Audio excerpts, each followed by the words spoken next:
Folks, Dub here. As you can see behind me, I got a whole Rudy embankment with some clay stuck in it and a bucket down here with my hammer. We're going to knock some clay loose out of here because in a little bit we're going to be doing a pit-fired ceramics video for you. So I think what I'm going to try and do is show you how to make a couple little items here, and then we're going to make a kind of a tea light lantern, I guess, out of some just natural found materials. So we're going to collect some and then we'll shoot some more video in a bit.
So I got maybe a quarter to a third of a bucket here, somewhere like that. And you don't worry too much about the fact that there's little root bits and whatnot, because we're gonna go back up, break this all down by hand, pick through any of the little bits of rock and stuff, and get that out of there.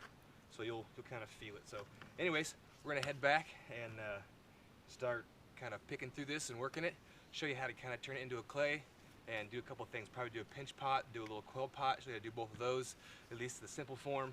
And like I say, we'll make that lantern coil pot style. So hang with me, and we'll take care of that one in just a bit. Up here. So what I've got for you, here's some of the larger chunks of the clay. You can see they have some different color paddings. Then once they're broken down, there's some of the smaller pieces, and then to kind of just the finer dirt and dust that's left over, you can crush it up. I was using just this bit of oak wood log, the flat piece, getting on top and just grinding it down. Then you go ahead and just add in your water, working until you got something that works as a clay ball. So the first one that I was telling you about, I'll make a couple examples and then tear them down and actually make what we're talking about to begin with. So it's going to work here with our hands a bit. This is what you call a pinch pot. And a pinch pot is just what it sounds like, something you pinch out. So you get yourself a ball, depending on the size of the pot you're trying to make, and you begin to make a divot inside, and you're pressing with both your thumb and your fingers on the outside to create this bowl-like shape. And I'll do one here real quick for you. If you take your time and use a little more water, you can see how the top edges kind of begin to kind of crackle. I'm just trying to do this for demonstration purposes, so I'm going to be kind of quick.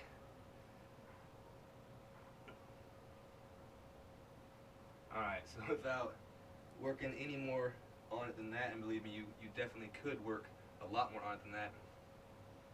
That's what just making a pinch pot is. Like that, little small little pot. So toss in the fire. Well, you want to do more work on this one. And then you can actually turn into a solid piece. And I actually have one that I've fired that I could show you here a little bit later. But we're just going to rework that.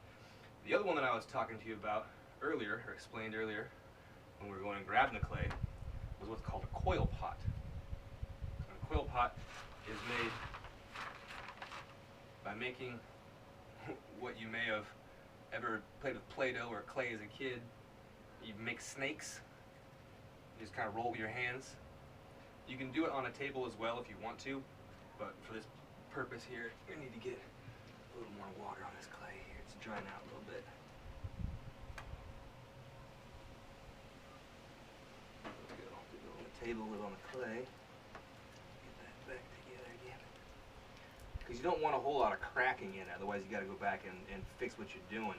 Because if you have air bubbles and gaps in your clay itself, then when you go to fire it, you could have an issue with having a trapped air pocket, and part of your piece or your whole piece can fracture, rupture, explode, however you want to think about it. Alright. So again, you're trying to make these as even as possible, but sometimes that can be difficult when you get into the longer lengths. I might bring some of this over and actually try roll some of this out here on the table. Ooh, it's a little bit too wet there. Alright, that's not working like how I wanted it to. So, if you got the longer pieces going, you can do it by hand. You just got to make sure to be a bit slower with it, otherwise you get that little waggle on the bottom there.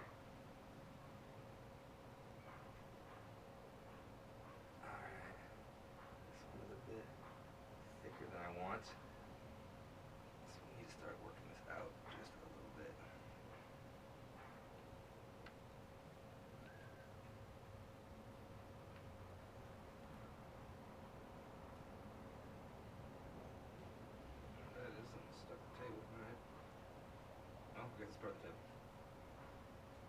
Move this here a little bit.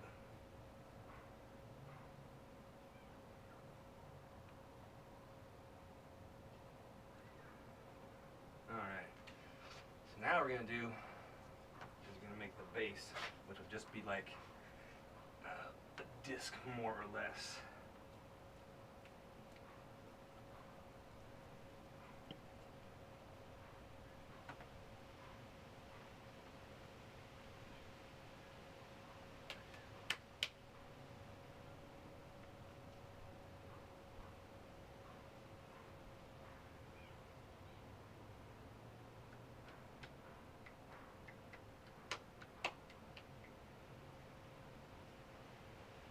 Not trying to make this thing too big, because all I'm trying to make here on this one is just make me a little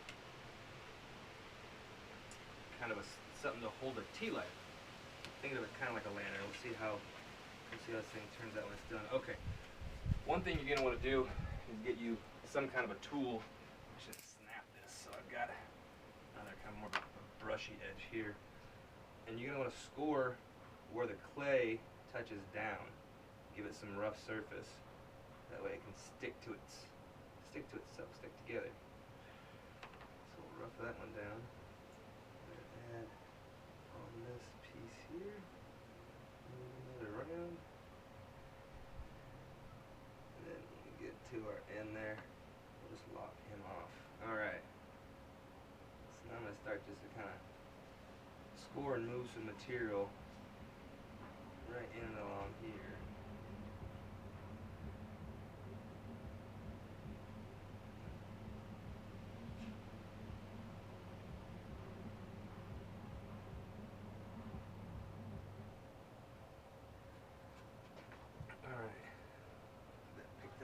So you can see here, what I've got going on is scored edge, disc on the bottom, and with a little bit of water, I'm going to start smoothing that in.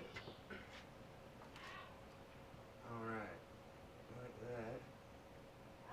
Using the finger, or going along, we'll tuck all that in, smooth that out, and it kind of creates a little bit of a slurry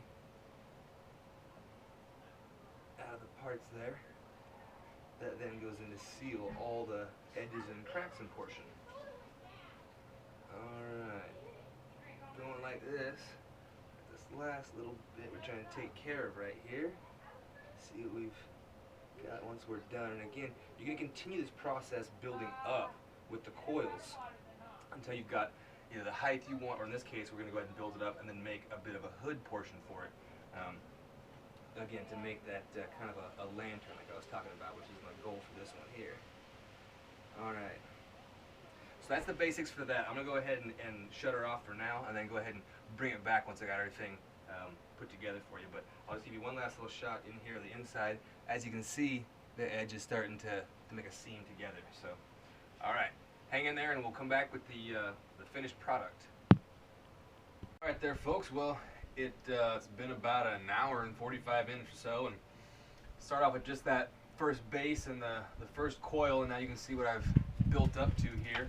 I've got a cavity that kind of caves in, has a roof, and has a bit of a handled portion for me here. Just be able to move that around if I need to, if I want to grab that and set it somewhere else. Again, like I say, my goal here is to be able to get a tea light in there and have this be kind of a lantern for me that obviously allows light to only go in a one direction here. I'm not sure if I can actually get two tea lights in there. We'll have to see what goes on. It might also be possible to, you know, pour in your own wax into that. However, this clay is quite porous, so after a while, with the wax being liquid, it might just melt out and be a fire hazard. I haven't tested that, so I wouldn't recommend it yet. But I will do some experimenting with this one. The tea lights themselves have that little foil kind of cup that it's in, so it should be good to go. I've got some examples over here.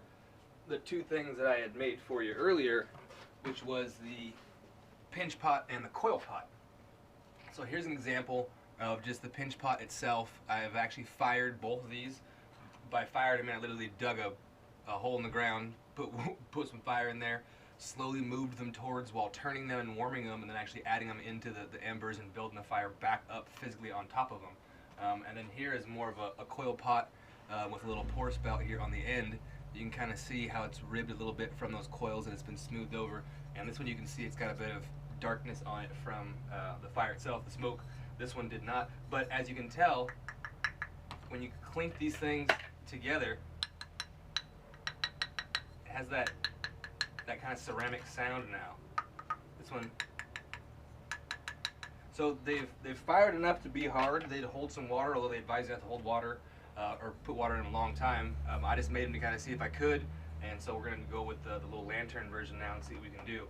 But just real quick, that's just some little backyard pottery you can do. Just go to the creek, knock some clay loose, mix it up in your backyard, make a little fire, and who knows what you can make, either functional or artistic. So we'll fire that, and that might be a different video, but we'll show you that one in a bit, folks. All right.